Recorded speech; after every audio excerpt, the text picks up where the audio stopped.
سلام عرض میکنم خدمت همه شما همراهان عزیز. ممنونم از اینکه ما را همراهی میکنید و به ما گوش میدید. همونطور که تو ویدیوی قبلی گفتم، اول از همه میخوام در ارتباط با رشد نرمال یا همون رشد طبیعی باتون صحبت بکنم. چون ما اگه روند رشد طبیعی کودک رو بدونیم، میتونیم خیلی سریع به این پی ببریم که آیا کودکمون رشدش دچار تأخیر یا مشکل هستش یا نه داره کاملا روند طبیعی خودش رو سیر میکنه. همونطور که میدونیم از زمان لقاح تا زمان مرگ ما دائما در حال رشد کردنیم و ابعاد مختلفی در ما داره رشد پیدا میکنه. این ابعاد تا یه سنی رشدشون دارای یک روند صعودی هستش، ولی از یه سنی بعد نه، یه سیر نزولی پیدا میکنه. یعنی چی؟ یعنی تا یه سنی ما دائما در حال کسب مهارت‌های مختلف و جدید هستیم، ولی از یه سنی به بعد این مهارت‌ها شروع میکنن به افت پیدا کردن. ما باید بدونیم که رشد هر کودک داره ابعاد مختلفی هستش که عوامل مختلفی هم روی این رشد تأثیر میذارن.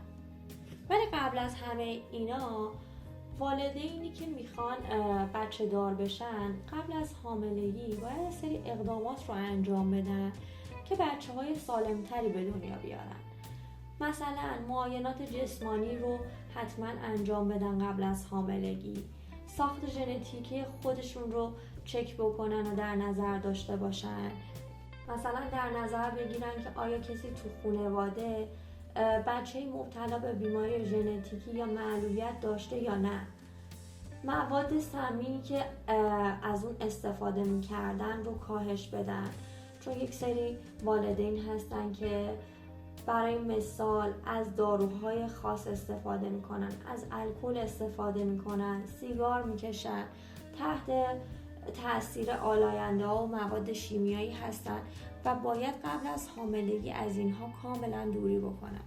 و از تغذیه‌ای که استفاده میکنن کاملا باید اطمینان حاصل پیدا بکنن و از مکمل‌ها و ویتامین‌ها و مواد معدنی که دکتر به اونها توصیه میکنه حتما استفاده بکنن. بعد از اینا میخوایم راجع به ابعاد مختلف رشد صحبت بکنیم که اصلا رشد داره چه ابعادی هستش. باید بدونیم که رشد دارای بعدهای مختلفی هستش که از جمله این بعدها میتونیم رشد جسمانی، رشد حرکتی، رشد ادراکی، رشد شناختی، رشد هیجانی و اجتماعی رو نام ببریم که در ویدیوهای بعدی راجع به همه این ابعاد رشد صحبت میکنیم و میگیم که اصلا چی هستن اینا. توی این ویدیو راجع به یکی از ابعاد رشد که همون رشد جسمانی حرکتی هستش میخوایم صحبت بکنیم که اصلا رشد حرکتی جسمانی چی هستش و کودک توی هر سنی باید از نظر جسمانی و حرکتی به چه دستاوردهایی برسه.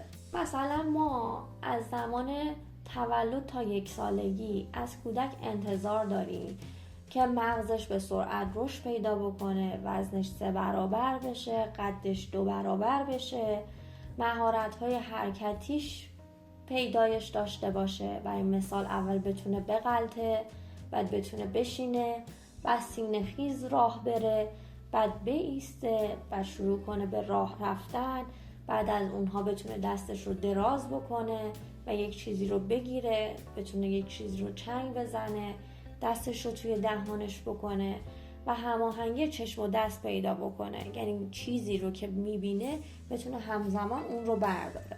یا مثلا از یک کودک 1 تا 2 ساله انتظار داریم که به تنهایی بتونه بایسته، راه بره، بتونه حرکات رو تقلید بکنه، از پله ها بالا بره، پایین بیاد، بتونه روی یک پای خودش بایسته و از یه سری وسایل مثلا مثل مداد شمی، قاشق اینها بتونه استفاده بکنه.